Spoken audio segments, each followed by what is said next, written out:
Chapter Spooks.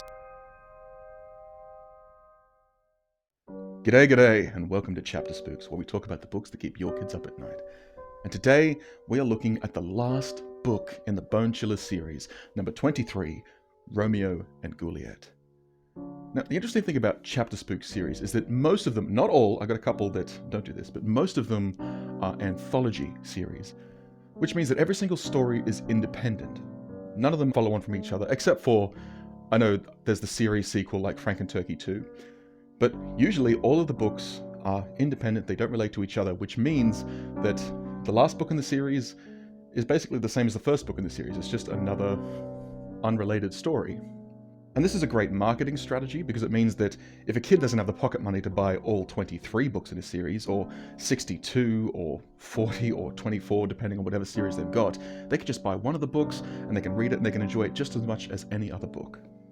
But it also means that even though this is the last book in the series, it's not all that special, it's just another one of the stories. In this case, it's a horror pastiche of Romeo and Juliet, although it has its own thing going on. I was wondering if maybe it was going to be doing some of that playing around in the public domain toy box, but no, it's just basically plot jacking. It's taking the story ideas and some of the concepts and laying them on an original horror story. But even though this is just another story, it is an interesting book in the series because of the people who wrote it and its legacy. So, I mentioned before, it doesn't have any interesting ghostwriter. The one who wrote this story is called Ryan Chipman. I've looked him up online, can't find anything. The only thing he's ever done is write this book, as far as I can tell. But he's not the only one responsible for this story, because under written by Ryan Chipman, it also says based on the script by Reggie Bullman and Clay Ide. Now, when it says script, you might think, wait a minute, what script? Well, here's the thing. The first 10 books in the series were written by Betsy Haynes, and then the rest had ghostwriters. But the reason for that is that Betsy Haynes was called in to help with the television series based on Bone Chillers. And so the script they're talking about is the script for episode 7 of the Bone Chillers TV show, Romeo and Ghouliette. This is an adaptation of the show. And I find that so fascinating because the show itself, like obviously they had some original episodes, but a lot of episodes of the show are based off of the books, and now we've got one of the books that's based off one of the episodes of the TV show, which means this is kind of a recursive adaptation. It's an adaptation of a show that's adapting the book series. And that's not the only thing I find interesting. There's a lot about the adaptation that I'm going to talk about at the end of the summary, but there's two things I want to bring up at the start. First of all, if you go looking for Bone Chillers online, and I found this myself when I was shopping for the books, that they often talk about how the books are all set in Edgar Allan Poe High School. But that's not true. That's where the show was set, because, like I said, most of the books are anthology books, but in order to save money on the TV show, they set everything in the one place, so they only have to have the one set, the one cast of characters. They don't need to get new directors and cast every time. And because good kid actors can be hard to find, the show has teenagers. Like I said, it's set in a high school.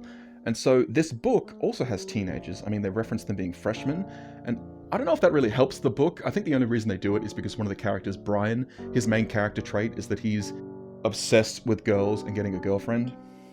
But the second thing, and I noticed this straight away, is that the characters in the TV show are based off of the characters in one of the Bone Chillers books, specifically Back to School. So there's Fitz, Lexi, Sarah, and Bryan. Although they all have different surnames. It's not Fitzgerald Traflon, it's just Fitz Crump.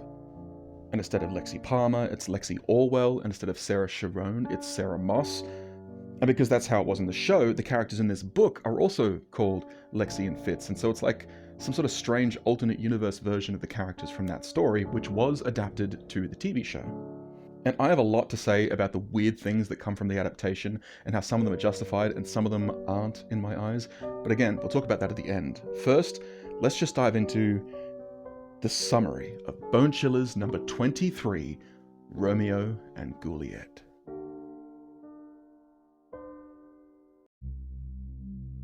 So, first things first, we're introduced to our main character, Sarah Moss. Interesting because in Back to School, she was just a overweight girl with a crush on Fitz, but now she's the main character. She and Lexi are geeking out in front of a poster they've seen, which is saying that there's going to be a school play based on Romeo and Juliet. Lexi's really keen to be Juliet because she knows that Fitz will be picked for Romeo because he's always picked in that class for the main characters. The teacher seems to have a thing for his acting skills. And while Sarah doesn't want to act in the play, she does like the idea of being a stage manager. She really enjoys that kind of thing. but they're distracted by one of the kids in school who is just looking weirdly gobsmacked, like, oh my god, and they're saying, what on earth's wrong with you? You look weird. And he says, you're not going to believe this. I just saw the most beautiful girl in the world. So he's hinting at our quote-unquote Ghouliette character who's going to appear later in the story. The girls basically just shrug it off as boys being girl-obsessed, you know. But then in the next chapter, our kids are all sitting around in class. We'll never learn what this class is exactly, but we do learn a little bit more about Fitz and Bryan, who are in that class. We learn that Fitz is obsessed with drawing, and he's a bit of a sweet kid, and Bryan's main trait is that he wants to be a spy, but not just any spy, a super spy. And so that's his one main character trait, that and being a bit of a comic relief goofball. And now that we have our main characters, we need to introduce our antagonist, because then the new girl comes into class and the teacher asks her to introduce herself to the class. Julie Chort has long black hair, and when she gets up to speak, kids realize that she has a bit of an accent. The book doesn't really describe what it is, but in the TV show, it's slightly Russian. She says that her family is originally from Serbania, but she's lived all around the world, and she's happy to be in the town of Smiley Heights, and she's glad that she's going to make new friends in the school. And all the boys are busy swooning over this pretty girl, but this is when Sarah notices something strange. As she's talking, there's a fly buzzing around her face. At first she brushes it away, but then the fly comes back towards her, and then suddenly it's like Julie flinches. And Sarah is the only one who seems to notice, but it's almost like she grabbed the fly and stuffed it in her mouth. She doesn't even believe what she saw at first, and so Julie finishes introducing herself. The teacher says thank you, and then, now everyone be nice to Julie, she's new here. And when Julie goes to sit down, she picks something out of her teeth and she wipes it on the desk as she goes to sit down. And Sarah moves closer to investigate and sees that it is a chewed up fly's wing. Gross. In the next chapter, the kids leave that class, and the whole period, Sarah says that she's rethinking, like, did I really see that? Like, she must have, like, I saw the fly wing, it was definitely there, but I don't even know what I'm thinking. Is it a coincidence? But then when they get to the next class, it's biology class, and Principal Pussman is there. And he explains that their current teacher is away, she's not feeling too well, but he'll be the person leading the class, because little did the kids know, he used to be a biology teacher, so he knows a little bit about dissection, and they're going to be doing a dissection that day of earthworms. Quick little side note, this isn't relevant to either the story or the TV adaptation, but in the original show, Principal Pussman is sort of an antagonistic character. He is always played by this larger-than-life character who has contact lenses in, so his eyes always look white, and he's always being cruel to the children. And in this scene, I thought it was really funny. He says, and it's alright, I'll lead this class, I happen to know a little bit about dissection, you know, sort of implying that he is a ghoulish character. So he's really neutered in this adaptation, where instead of the creepy cool principal, he's just a boring principal, used to be a biology teacher, wears a bow tie, nice to kids. Bit of a lost opportunity, if you ask me. But what matters is that because Julie is a new student, she doesn't have a lab partner. And neither does Sarah's friend, Lexi. Turns out her lab partner's away with the chickenpox. And there's this dumb little scene where Lexi asks to be excused from that dissection and everyone because she has moral objections. And the principal says, oh yeah, that's perfectly fine. You can sit out of every dissection, so long as you recognize that you'll get an F for every single dissection in this class.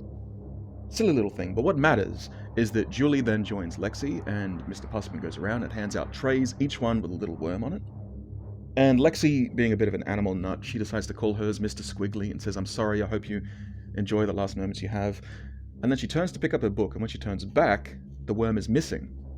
So of course she asks her lab partner what happened to the worm, and Julie says that he must have known he was getting dissected, so he ran away. And Lexi is so happy, saying, oh, I'm glad he finally got away, this one's safe, and she gives Julie a hug, but when she does, Sarah sees that Julie, with her head over Lexi's shoulder, is chewing. There's a brief scene how, after the class ends, apparently both Sarah and Fitz volunteered to feed all the animals, you know, the hamsters and the rabbits and things. And whilst they're heading from cage to cage, Sarah is trying to tell Fitz what she thinks happened, that she thinks that Julie is eating bugs, but he's not listening. He thinks Julie's pretty cute, and so when Sarah says to him, look, no, I can tell, I know she was doing this, I have evidence, he says, look, I'm sorry, Sarah, but I can't believe you'd make up lies like this just because you're jealous. Jealous because she's smart, pretty, sophisticated, and because she seems to like me. Sarah tries to deny it, but there's no way that he's going to believe her now. So after feeding the animals, she heads off and she decides to head to the only person she can trust, Arnie, the janitor. Now, this is a little weird. Apparently it's just a thing in the show. They had sort of an adult character that they would turn to who was a bit of a creepy guy, the janitor who lived in the basement. I understand that this is adapting the show, but that is a weird thing to just come out of nowhere, that the kid's like, oh, I'll just go to the basement of the school to talk to the janitor. But when she goes to talk to him, she gets to the door to the basement and she hears him screaming downstairs. So she bursts through the door and she races downstairs to see what's going on. And Arnie is perfectly fine, but he is screaming out in horror because his mice are missing. See, it turns out Arnie also is a bit of an animal lover. Instead of killing any of the rats and mice he finds, instead he would capture them in box traps so they wouldn't get hurt, and then he'd store them in his basement until he got quite a lot of them, and then he'd put them on the back of his truck and release them at the city dump. But today, they're all missing. And Sarah is pretty sure she knows where they went as well. There's one place that all of the vermin in the school seem to be going, and that's down Julie's throat. She explains all of this to Arnie about Julie and Sabania and all of these animals that she seems to be eating, and he says that he'll look into it for her. So Sarah heads back out of the basement up to the lunchroom to get some lunch, and there she decides that she's going to try to convince some of her other friends about what's going on with Julie. Listen, Lex, said Sarah, standing next to her best friend in the lunch line. She linked her arm with Lexi's and pulled her closer so she could whisper. I've been wanting to get your opinion on this Julie Chort person. Julie? Lexi whispered, wiggling her eyebrows and pulling her long curly hair away from her ears so she could hear better. Why? What do you think of her? I asked you first. I don't know, Sa, Lexi began. I hate to say anything before I really get to know a person, but... But what? Sarah prompted. Well, she doesn't seem very likable, Lexi said. Lexi, I'm surprised at you. That's the meanest thing I think I've ever heard you say about anyone, Sarah said, pinching Lexi playfully. It was true. Lexi Orwell saw the good in everybody. Lexi looked embarrassed. Was that really mean? No way. It's the truth, Sarah said, grinning and placing her arm around her friend. Well, buddy, it looks like after all these years I've finally rubbed off on you. Don't say that, Sarah. I didn't bash Julie. I only said she didn't seem very nice.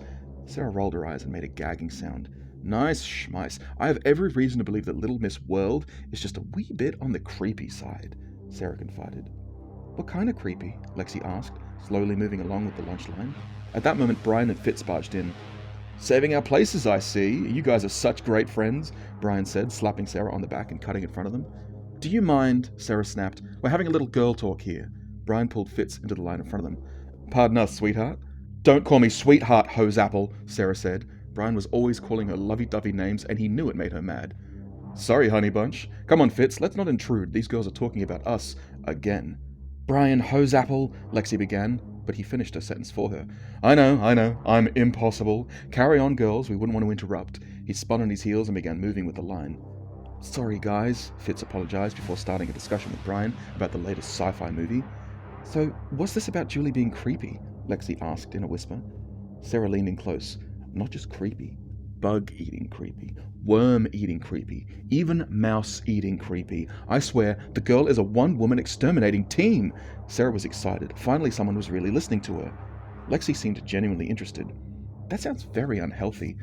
Unhealthy? I'm telling you that Julie Chort could keep all of Edgar Allan Poe high pest-free, and you're worried about her health? Sarah said a little too loudly. Shh! Lexi put her finger to her lips. Someone might hear you. I don't care. We have to tell someone. Sarah was getting impatient. Sarah, no one would believe you. Lexi was beginning to sound like Sarah's mother. Sarah thought about it for a moment. No, you're right, Lex. I need more evidence before I go to the teachers. The teachers? Oh, come on, Sarah, Lexi explained. Just because someone is a little creepy and wears all black, it doesn't mean they're bug-eaters or something. Lexi smiled warmly. It's really sweet of you, but a crazy rumor like that won't stop you from trying out for Romeo and Ghouliette. Sarah's jaw dropped. What? Watch. Lexi tapped Bryan on the shoulder. Bryan turned around. Hey, Bryan, did you hear that Julie Chort eats bugs? Bugs? Bryan thought for a moment. That's kind of cool. If Julie and I were ever stranded in the wilderness, she'd know exactly what we could eat to stay alive. See? Lexi shrugged and looked at Sarah. He thinks it's cool. You guys are all crazy, Sarah said. She was angry now. I can't believe every last one of you thinks I would make something like this up. Calm down, kiddo, Fitz said soothingly.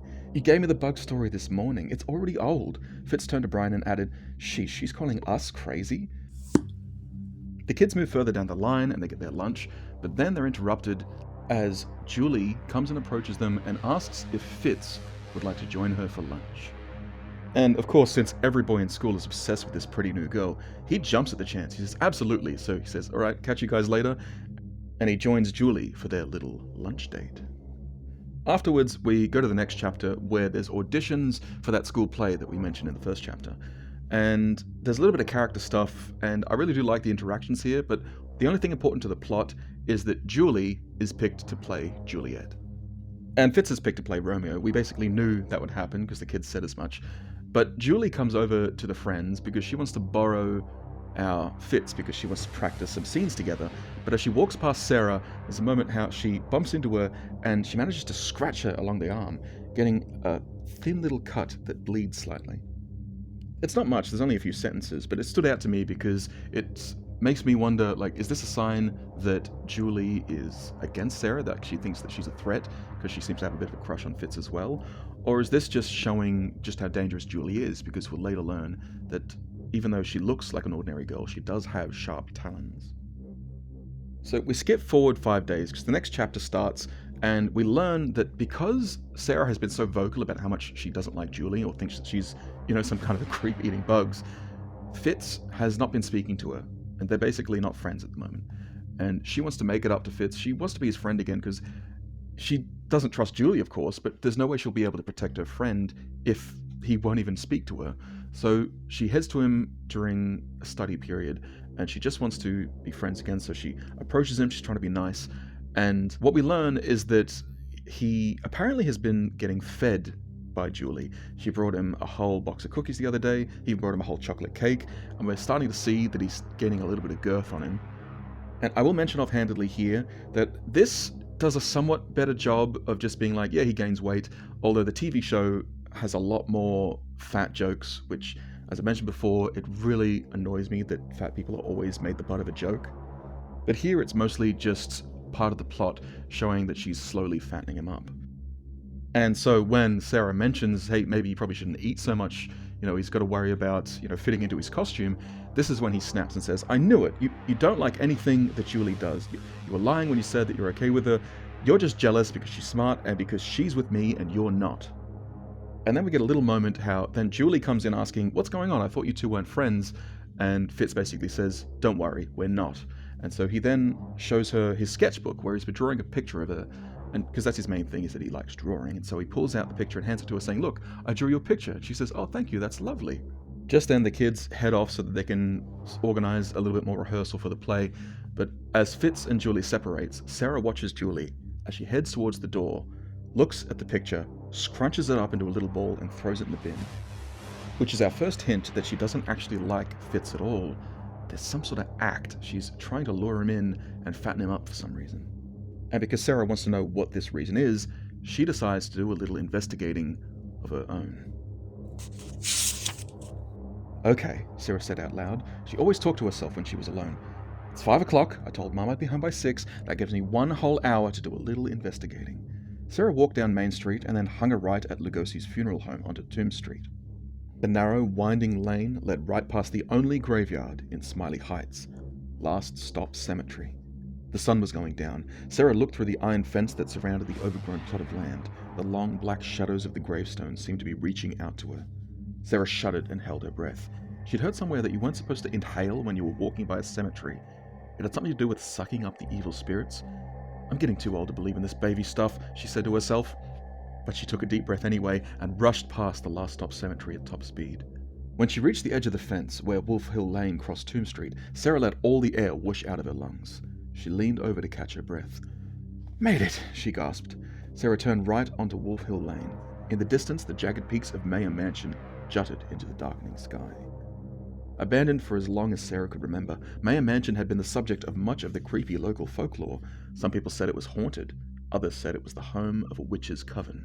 When she was little, Sarah's friends used to refuse to visit her because they would have to walk by Mayer Mansion to get to her house.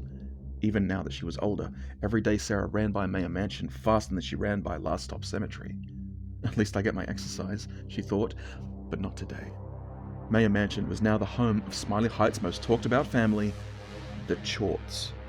Sarah leaned against the gate and nearly fell down as it gave way and crumbled into a pile of rotten wood. Oops, Sarah said, regaining her balance. She shoved her hands deep in her pockets and stared down the driveway at the front door of the huge grey house. She was shaking so badly that her knees felt like they could buckle at any moment. Okay, kiddo, Sarah said, trying to psych herself up. You can do this. It's just a big, scary, ugly, awful old house that can hold all kinds of unknown horrors. Sarah gulped. So much for a pep talk. This isn't working at all. On the count of 3, you're going to walk up to that door and knock, just like you would if there were any other house on any other street.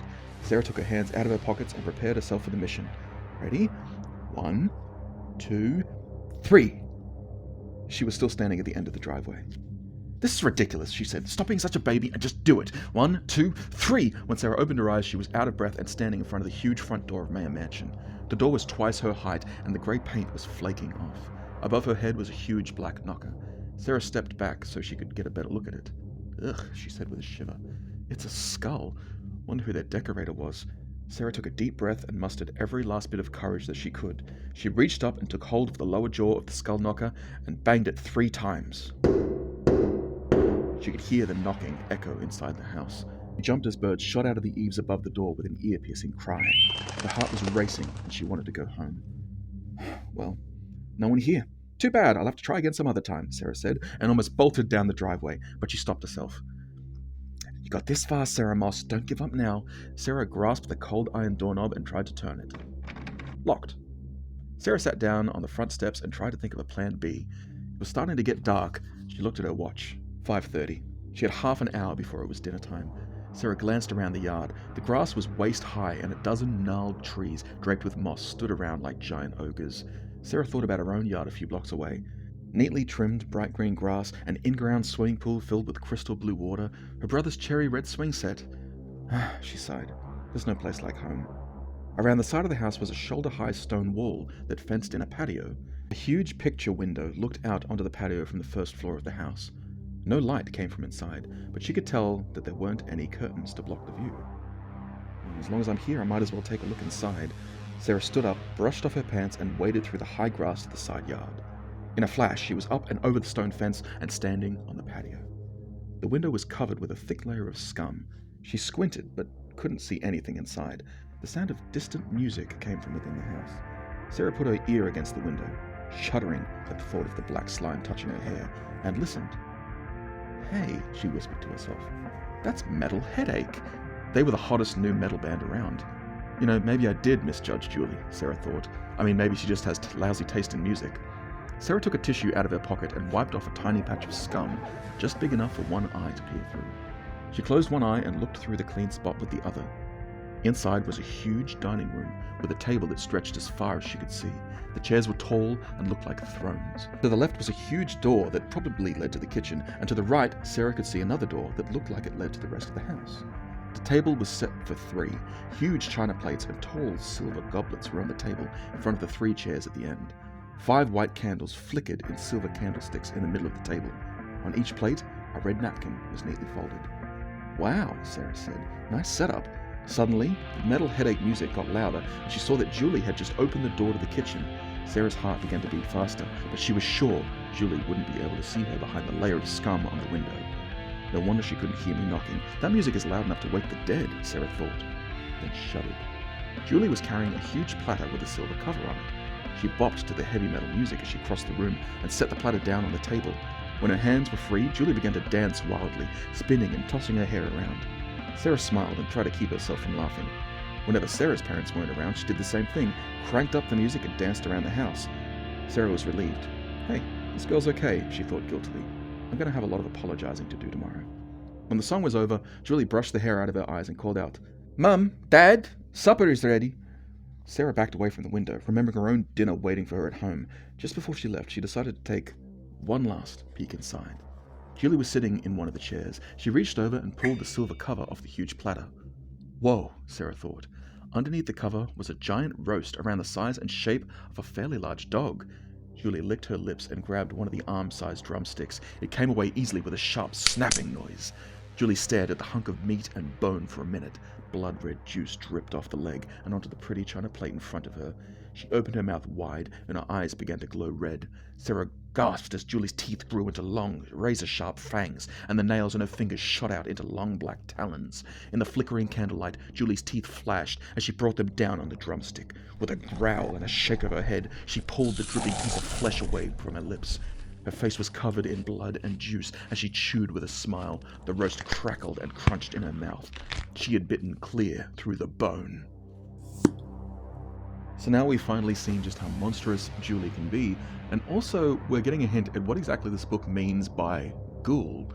Because a ghoul is an interesting kind of a mythological creature, because a lot of people don't really know what it is. We all have a general idea, but originally ghouls are heavily associated with hyenas. I think it comes from Middle Eastern culture with the ghoulan, which was meant to be a shape-shifting creature that could look like a hyena, and it was associated with eating the dead. And there are generally quite a lot of ideas when it comes to ghouls, but eating the dead is still considered to be their main trait. In fact, when someone is referred to as being ghoulish, as in they're being disrespectfully macabre, that's where this comes from, the idea of exploiting the dead, and literally exploiting them in the case of eating, or with something being ghoulish, exploiting them for some other purpose. But apparently in this book, they don't seem to be going so much for the eating of the dead, so much as just the fact that they are hungering for bodies. And, eating gross things. And whilst the book won't spell this out explicitly until a little bit later, it's obvious to me that she's going to eat Fitz, because she's fattening him up, she eats things, and, the whole building of tension thing, that slow build, start with a fly, then a worm, then a mouse, it's slowly building up to human. I mean, we just saw her eat something dog-sized. So now Sarah knows that Fitz is in mortal danger. So, because she's the stage manager of this show, the Romeo and Ghouliette, she decides to call all the kids into school early so they can help build sets. But what she's really doing is trying to get her friends aside, because she organizes all the people to start working, and then she joins the group of her 3 friends, Lexi, Bryan, and Fitz, and she tries to tell them about what she saw. So Sarah pulls them aside and she tells them what she saw. She explains all of this stuff that she's been seeing, and when she's done, she realizes that all of her friends are laughing at her. Nobody believes her. They think this is the most ridiculous thing they've ever heard.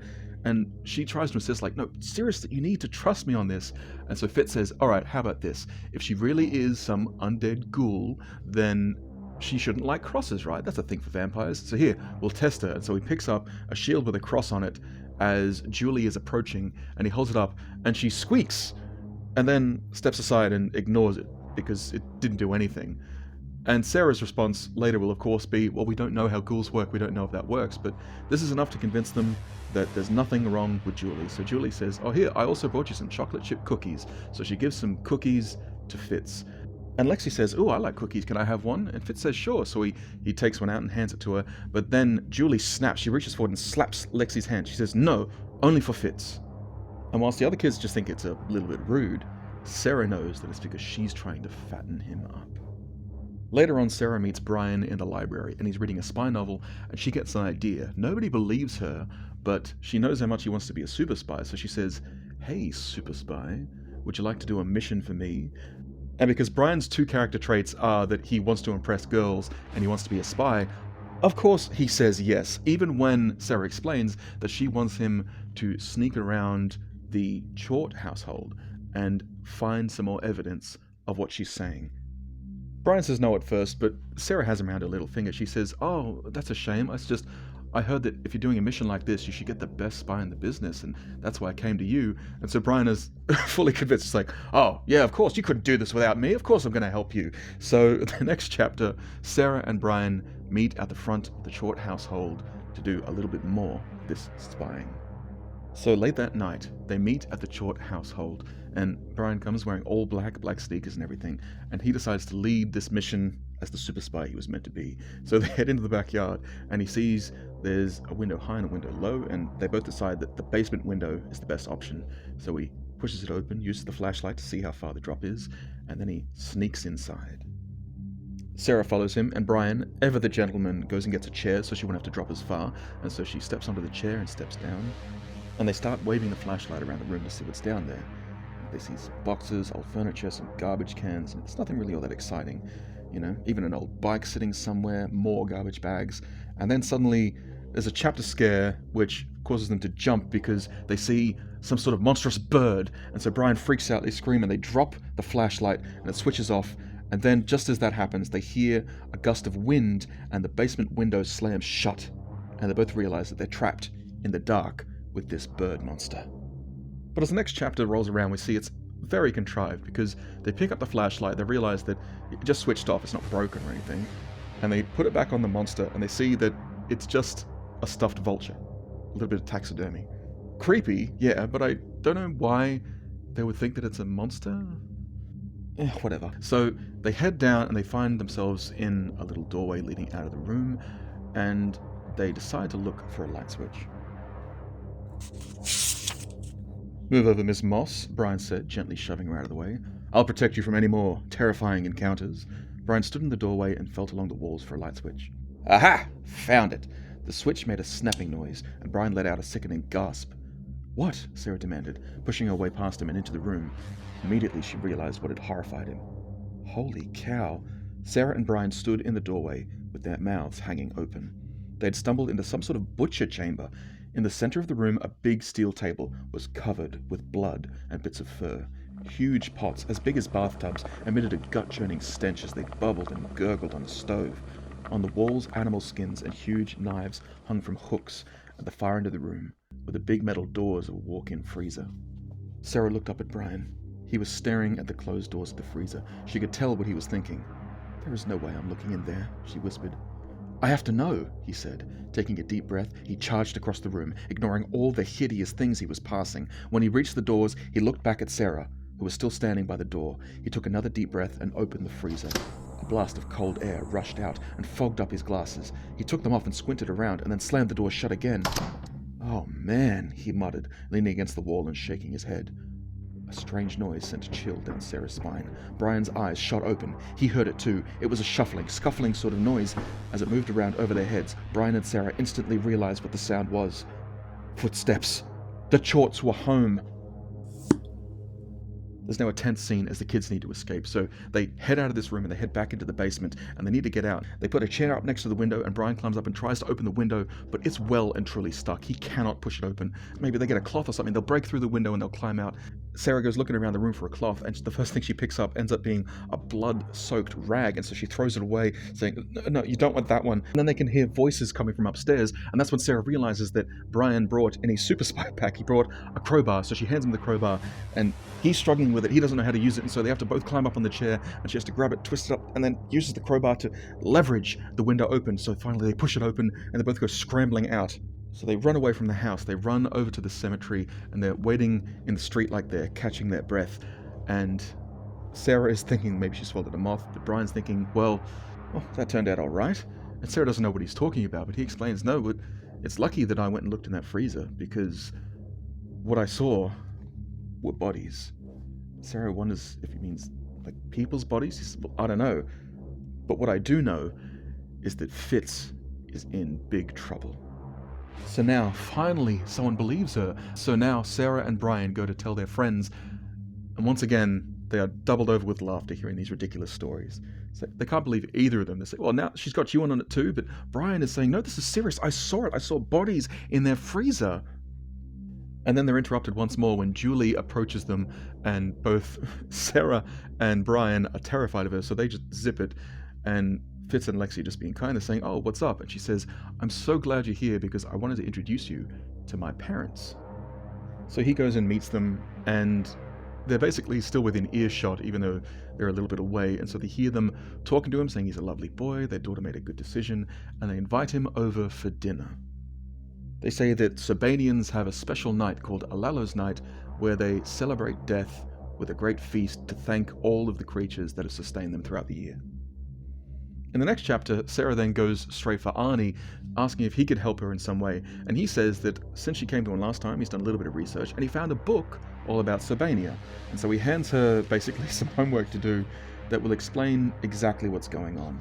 And so she gets out this big book, and this is basically the exposition book. This is the what the hell is going on in this plot book, because she opens the book and it explains that the Short family are actually the royal family of Sabania, and most people celebrate Alalo Night with, a whole lot of food, like a usual feast, but it's said that the royal family found the trick to immortality, which is if they find a pure-hearted child and they eat him before midnight on Alalo's night, they will live forever. And there is also a black and white drawing in the back of the book of the Chort family. There's a husband and wife and their daughter.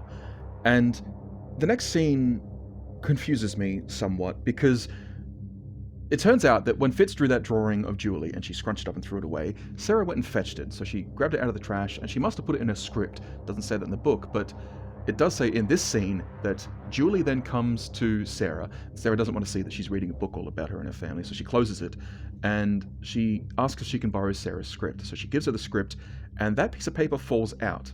Sarah picks up that piece of paper and she unfolds it, sees that it's the drawing of Julie, and then she opens the book and looks at the drawing of Julie in that book and sees that they're the same, which seems like an unnecessary step. I mean, if it's the same girl, then couldn't she just look at the old drawing and at Julie's face and see that they're the same? I know she's comparing a drawing to a drawing, but are you saying that Fitz happened to have the exact same drawing style as someone from several hundred years ago? It just seems like unnecessary extra steps. But anyway, next chapter, it is now Alalo's night, and Sarah needs to save Fitz, and so she heads to the Chort household, the old mayor mansion. And when Fitz finally goes to the front door and knocks, she rushes up beside him, and she invites herself into the house as soon as Mr. Chort opens the door, and she says, "Oh, can I come in? My family's Sabanian too, so I'd like to join." And he's basically like, "Okay." And Fitz is like, "Oh wow, are you Sabanian?" She's like, "Of course I'm not Sabanian, I'm here to keep you safe." And then Julie comes downstairs, and when she sees Sarah, unlike her dad, she's not shocked at all. In fact, she walks over to them and she says, No, it's fine, you're welcome to join us for dessert." And then her eyes start glowing red, and as they're glowing red, she then grows long teeth and long talons, and Sarah wants to react, but she realizes she can't because the glowing red eyes are hypnotizing her and Fitz. And so she has to watch, as in the next chapter, the Mr. and Mrs. Chort come in, and they're so happy to see that she's picked a good boy for their dinner, and so they get him to come into the kitchen as they're sort of grinding pepper on him, getting him ready for dinner. And then Sarah says she must have fallen asleep, which, I mean, she was being hypnotized. Couldn't they have just said that she told her to sleep? Anyway, it doesn't matter. What matters is that she wakes up and she's been, tied to a chair. And so the Chorts all head into the next room, and left alone in the chair, Sarah starts trying to chew at her ropes, trying to get herself free of the chair. And she's nearly got the rope undone when Julie comes back and she sees her, and I like it. She sort of says, "Oh, you look like a little mouse chewing on your ropes," which I like that because we know for a fact that she eats mice. And Sarah is stuck. She doesn't know what she's going to do. And then she hears from behind her, "Hey, ghoul girl." No, I said ghoul girl, not Google. Anyway, they call out to Julie and they say, "Hey, she may be for dessert, but we brought the tea," and they throw a silver tea kettle at her head, knocking her out. And then they go and save Sarah and they untie her from the chair. They said they were worried about her and Fitz, and they go into the next room, and for some reason, Mr. and Mrs. Chort aren't there. It's never explained, doesn't matter. What matters is they see that Fitz is lying there on the table, waiting to be eaten. So Sarah says, "Okay, we need to get him out of here. So Bryan, you grab Fitz, and Lexi, you and I will stop the Chorts." In retrospect, I don't actually understand what their plan is here. I mean, they know already that this spell has to happen before midnight, and so I guess they're trying to delay them. But what happens is Bryan drags Fitz's body out, because he's still in this trance, and he's planning on getting him back to the school in the hopes that maybe Arnie can help them out somehow. And Lexi and Sarah lay down on the table pretending to be entranced, and then the parents come in like, "Oh, I guess these are our appetizers, our daughter did so well, and oh, she's not here, but it's fine, we'll start eating without her." And so they go with knives and stuff ready to start cutting into these kids, and so Sarah then jumps up, and attacks them and sort of shoves them back, and then they just end up running out of the house anyway. So if that was meant to slow them down, it didn't do a very good job. Heck, I'd even argue that if anything, it gives the Chorts an advantage, because they go running out of the house and the Chorts are following after them as they run to the school, so they know exactly where to go now. But they go running through the graveyard and they get back to the school, and Lexi and Sarah are basically, "Okay, we just need to find Bryan and Fitz and then we can get out of here." And so they go running around and they finally find Bryan, but Fitz isn't with him. And they ask him what happened, and he says, "I don't know, I went to go find Arnie, and then when I turned around, Fitz was gone, and I don't know what he's doing." And so they're not really sure what to do. I mean, he seems to be in some sort of a trance. And Bryan even says that he could hear him down the hallway saying, "Juliet, wherefore art thou Juliet?"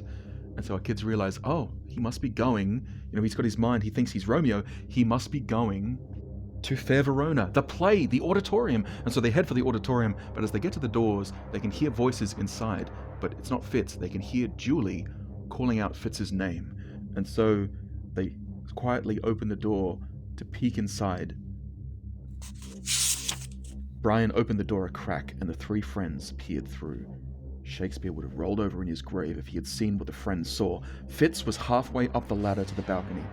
His monstrosity of a Juliet was perched on the balcony above him, beckoning him into her waiting arms and stomach. "Oh my," Lexi gasped. "Look over there!" The sound of wheezing came from the back of the gym. The rest of the Serbanian royal family watched their daughter's debut as a leading lady. "Okay," Sarah whispered. "We're going to have to work as a team. Lexi, you go find Arnie and have him get help. Real help." Lexi breathed a sigh of relief.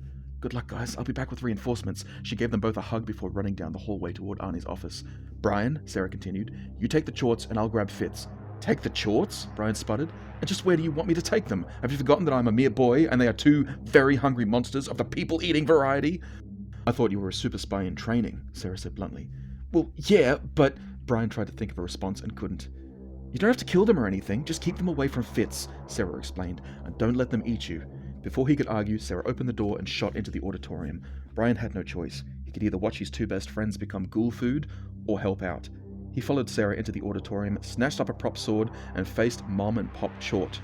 By the time Sarah reached the ladder, Fitz's feet were high above her. Even when she jumped, she couldn't quite grab his pant leg. Julie leaned out over the balcony and hissed at her. Sarah hissed back. "You let my friend go, you big creepy thing." Julie smiled sweetly at Fitz, who was slowly climbing the ladder. "Come on, Romeo. Come to Juliet." "Juliet," he whimpered. "I'm coming, Juliet." "Fitz!" Sarah yelled angrily. "You come down this minute. You know I hate heights. I'm not coming up there after you." Julie hissed at her again. Fitz didn't even seem to hear Sarah. He just kept climbing. "Okay, Fitz, I'll come after you. You owe me big time, buddy," Sarah said, taking a deep breath before grabbing a rung of the ladder and starting to climb. This is a bit of a creepy scene here, and it's then broken up by a moment where we turn to see what Bryan's doing as he's fighting the Chorts, and he somehow convinces them to go to sleep. He says, "Oh man, I'm tired. Aren't you tired? Let's have a little nap." And so he hands them pillows and stuff, and they then try to sleep right there and then, but as they start to lie down, he then grabs the clothes rack of costumes and uses it to pin them to the ground. And that would have made sense in the show, because it's a lot sillier than this, but in this book, it just doesn't really make sense. But back over at Sarah, she's climbing the ladder and she sees that Fitz has gotten to the top, and so Julie reaches over and picks him up like a football, apparently, even though he's gained a lot of weight. I don't know how she tucks him under arm as she does, but it says she tucks him under arm, and then she pushes the ladder that Sarah is climbing, and Sarah closes her eyes, she's terrified, but she doesn't actually fall, and she hears underneath her Lexi saying, "Oh no, it's fine, here, I've got the ladder." And so she's holding the ladder, and I guess Sarah then has to just climb down, so it didn't matter all that much. What matters though is that when she climbs down, Lexi says, "Oh, but look to see who's holding Julie's ladder," and she sees that it's Arnie, the janitor. And Arnie, doing his best Serbanian impression, says, "Here, come to daddy, give me the roast." And so she hands Fitz to Arnie, who slings him over his shoulder and then disappears behind the curtains. And then they decide to run away, and so Bryan's saying, "Okay, what do we do now? We still got 3 minutes to midnight." And Sarah says, "I've got an idea. Because I'm the stage manager, I have the key to the auditorium." And she shows it to Bryan, and he says, "Brilliant!" So he grabs the key, they run outside, and he quickly twists it in the lock, but he must have twisted it too fast because it snaps off in the lock. He says, "Oh no, it's snapped off." And Sarah says, "That's fine, doesn't matter. So long as they're in there and we're out here, I don't have any problem with that." And then Arnie appears behind them, and they say, "Oh, hey Arnie, where's Fitz?" And he says, "Oh, it's fine, I just left him beside the door as I headed out." Meaning that he's still locked inside with 3 Serbanians. Again, I think this is another moment that probably would have been funnier in the TV show, but it doesn't really suit the tone of this book. But once again, the kids have to go running inside through another auditorium door that wasn't locked, which makes me think, okay, what was the point of locking the door then? But they head in there and they see that they're about to grab Fitz, so the Arnie grabs a broom and he pins Mr. Chort to the ground, and Lexi throws a jewelry box at Mrs. Chort that spills everywhere, and then she ends up sliding through it and slamming into Mrs. Chort, so a bit of a comedy of errors there, but she ended up pinning her to the ground.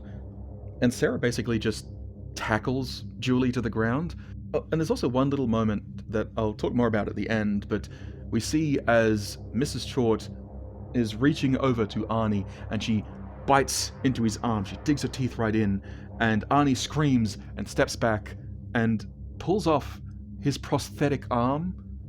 And apparently he had a prosthetic arm the whole time and the kids didn't know. Okay. But then the clock strikes midnight. They hear Fitz's watch beeping midnight, I think. And then all of the Chorts turn into, and I quote, a messy mass of gooey charred muck.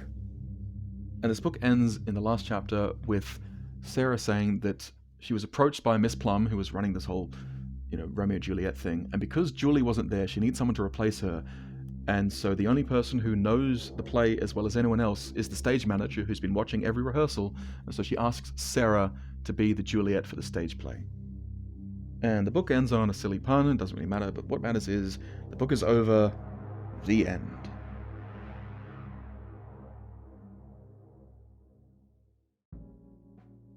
Now, when analysing this story, I think it's important to look at the television episode, because that's where some of this analysis comes from. I want to talk a little bit about adaptation. And so I want to talk about some of the differences in the show. I'm not going to go through it bit by bit, because it's very similar to this, with a couple of key changes. So first of all, a lot of the changes come from the fact that it's a television show. All of the filming, all of the acting, all of the sets cost money, and so they reduce a lot of the sets and the set pieces. So in the TV show, there's no play, because then you'd have to have an auditorium and start building sets and all this stuff. And they also don't have anything to do with the Maya house. Instead, all the stuff with the Chorts either happens at the school or in the graveyard, because those were sets they already had. And so that also means all of the stuff about the blood and guts and the bodies, they didn't actually see that. The only hint we get that Julie Chort is a monster is that the main girl sees her in the bathroom, and so that's how she sees her red eyes and teeth. So they condense a lot of this plot. There's also a lot more puns and jokes in the TV show because it's a bit sillier. It has a bit of a campy attitude, and so it's a little bit less about this tension. Like I said, blood and guts and stuff is not in the TV show.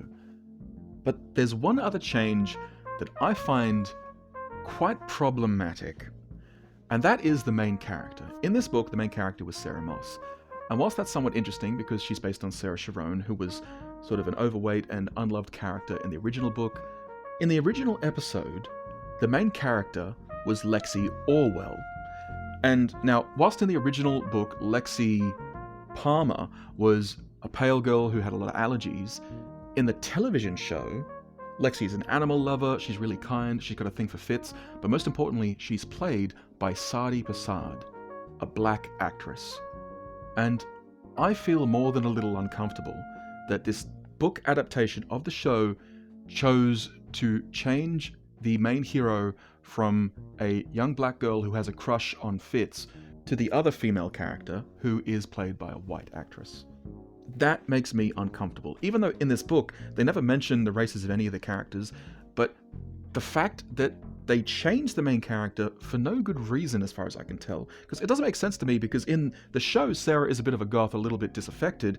Like, she even mentions in this book that Lexi is really kind and loving, and so the fact that she's now being mean to people must have rubbed off on her from hanging around with Sarah. So, like, even in this book, she's shown as not being the kindest of characters, and yet she's the one who is pursuing Fitz, and twice they imply that it's because she's got a crush on him, even though that wasn't in the show, and it was Lexi who did. Like, it really doesn't make me comfortable, especially because there is a huge prevalence in modern TV and film that people still have this outdated view of misogyny and interracial relationships, and perpetuating that, even in this small way, makes me feel uncomfortable. Why can't the black girl have a white boyfriend? Why can't the main character be the black girl? And heck, why couldn't this book even have admitted that not all of the characters were white?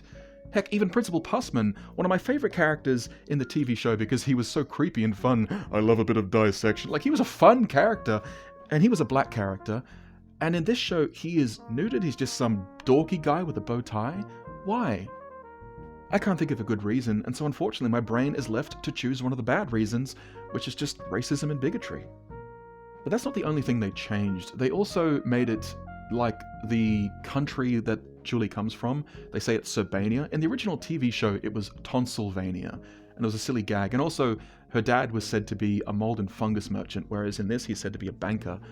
And I don't like that. And the reason I don't like that is because the tone is shifted. Like I said, the TV show is a bit more goofy. It's a little bit more of horror comedy with sort of a creepy vibes, but it's mostly joking around. Whereas this book definitely is going for a creepier vibe. But by doing that, by making it more serious, it implies that the reason why the Chorts are scary is because they're foreigners.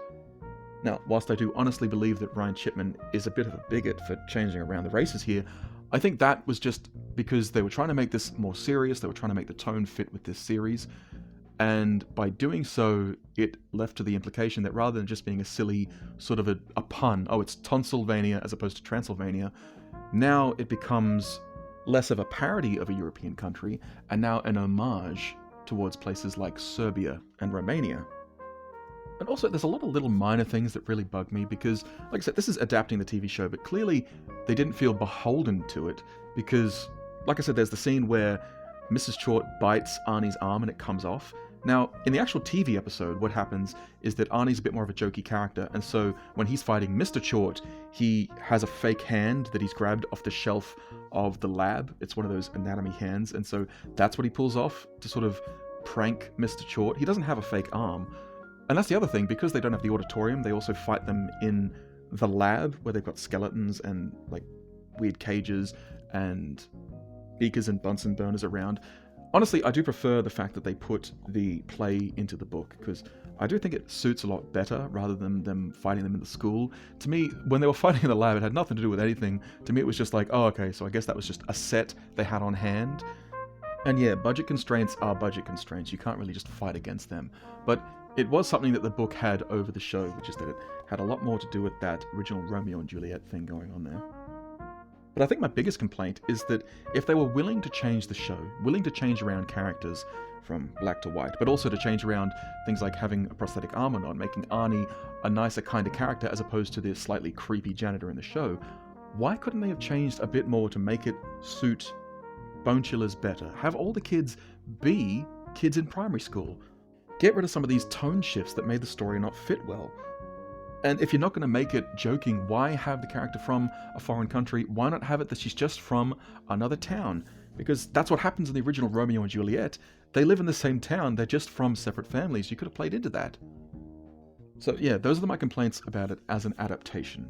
But as a book, I think Ryan is pretty good when it comes to descriptions. Like, I read that excerpt earlier where she's investigating the Maya mansion, and I really like some of the descriptions that are in there. They do a really good job of some of the settings. I think the dialogue is a little bit flawed, but that's because some of it's sort of jokey. But for the most part, it works really well. As for the plot itself, it feels like it's trying to adapt something to a completely different medium and tone and style. And that definitely holds it back an awful lot. And whilst I still find the whole adaptation problematic, the characters are well done, all told, but it is very run-of-the-mill. This feels like what it was, which was just another episode of the show, just another Monster of the Week thing that happened. And so for that reason, this book, it has to be a C+, because it's got some interesting things in there. I do like some of the tension building with the animals, and I like some of the ways that they introduce stuff, but it really does feel like a TV episode, because it's just, oh, we introduce this, and then it builds up, and then, the big confrontation at the end, and they throw in some gags to make it less scary. Like, that does drag it down, but it was still relatively enjoyable as a book.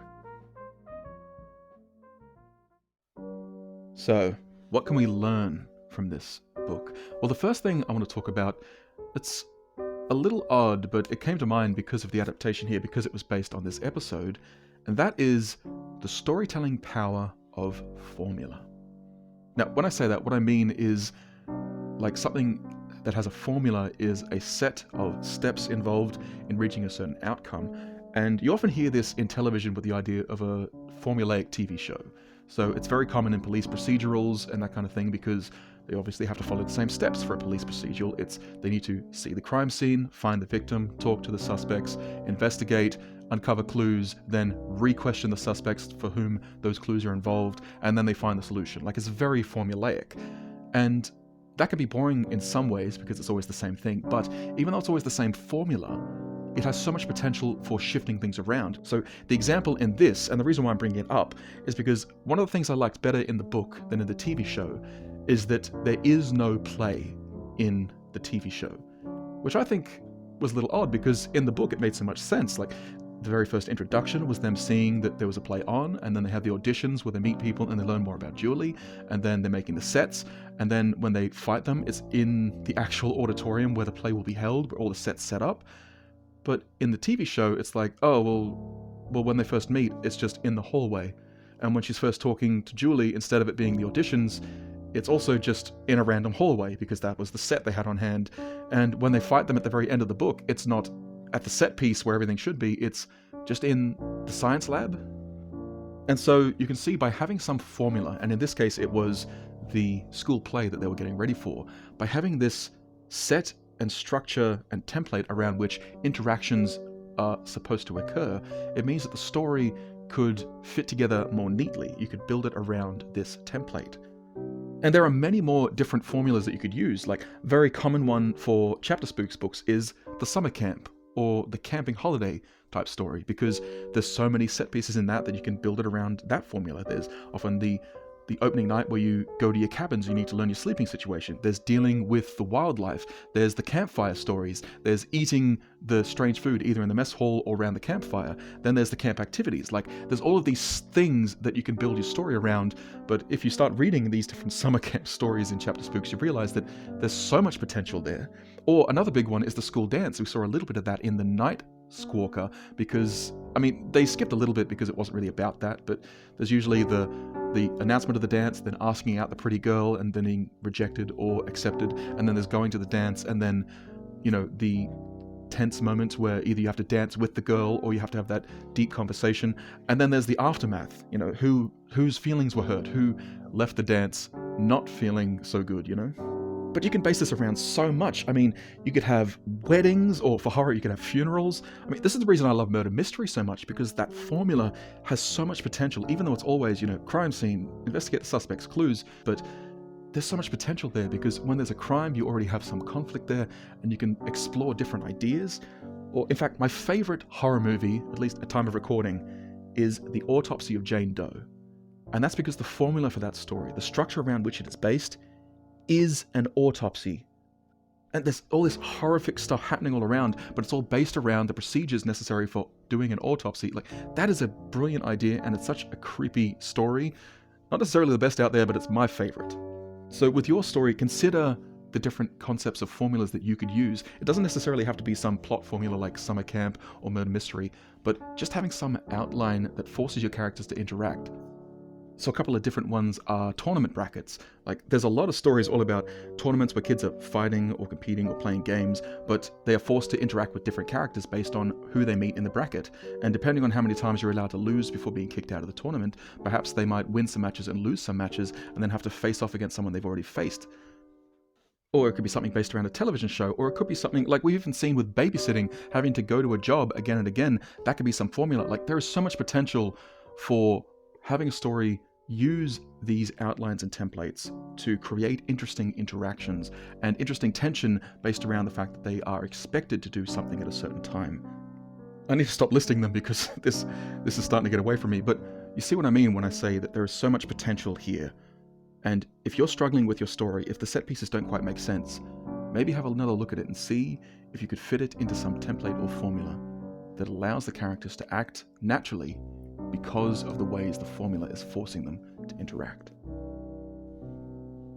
Now, as to the second thing we can learn here, I was talking about the adaptation of the show for a reason, and that's because the lesson is all about adaptations and the pros and cons therein, and I think that it can be summed up in the statement, adaptation is about love, not loyalty.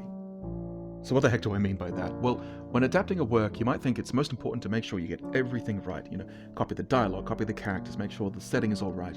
But the thing is, when adapting a work from one medium to another, things will inevitably change because of the medium.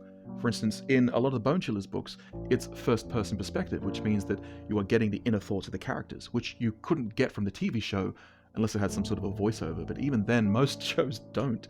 And so you then have to start adding things to the story, you have to change it around. Also, the tone has to change, because a TV show has that removal from reality, where, especially when things have silly sets and the characters are acting larger than life and there's silly music, you can make things more goofy. Whereas in a book like this, kids are being drawn into this as though it's the real world, and so the tone is shifting.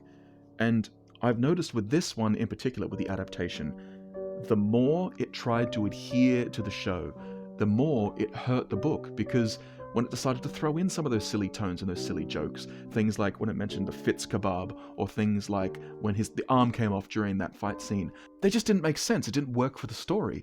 And also, in the show, it makes sense that to show that Julie is the character in the book, you could have a picture and you could have the book. Now, that didn't actually happen in the episode, but it feels like something that could have been in an earlier draft of the script, where you could show someone visually what was happening, but you don't need to see that in a book, because a book is not that kind of a visual medium. And so you could have just had her say, oh, I can see the picture and her face and they look the same. You don't need to have that visual connection. And so the more this tried to act like the show, the more this tried to adhere to the way the show was, the more it hurt the book. Because what this is ultimately about is about a story of a boy who falls in love with a monster who wants to eat him. Like, that's the basic outline of this. And they kept a lot of the stuff from the show to make that work, but the more they tried to make it exactly like it, make it loyal to the source material, the more it hurt. And that's what I mean when I say adaptations are about love, not loyalty. It's about keeping the spirit of the story, making sure you bring across that idea in a new medium, in a new way, perhaps even with a new tone. It's not about a one-to-one copy.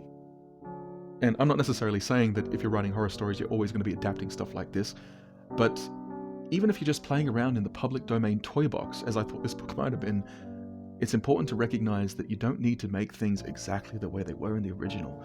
You need to make them the best they can be to express that idea in this medium, in this style, in this tone. So, that was Bone Chillers number 23, Romeo and Ghouliette. But also, because it was the last book in the series, it means that we now have the entire book. And I won't spend too long in this retrospective, but I will say, now that we have all of the scores in, I can tell you that by adding them up and doing the averages, if we compare all of the books written by Betsy Haynes, collectively they're worth about a C. But all the books that weren't written by her, written by the ghostwriters, they had a little bit more variance, but collectively that was a B-. Which means overall this is a pretty average series, and if you can find it for a good price, I recommend it somewhat. But that wasn't the point of this series. The point was the things we learned along the way, and so I hope this helps you learn that this is what you can do in order to write a relatively average kind of series of books. But we're all done, right? That's the end of the series. Is that the end of Chapter Spooks? Well, absolutely not. Don't be ridiculous. There are way many more series out there, way more on my bookshelf, so look forward to next week when we'll start a new series of Bone Chillers to finish off this first season of Chapter Spooks. And I can't wait to reveal what I've got in store for you. So, until then, hey, if you thought this was scary, just wait to see what I've got in store for you next time.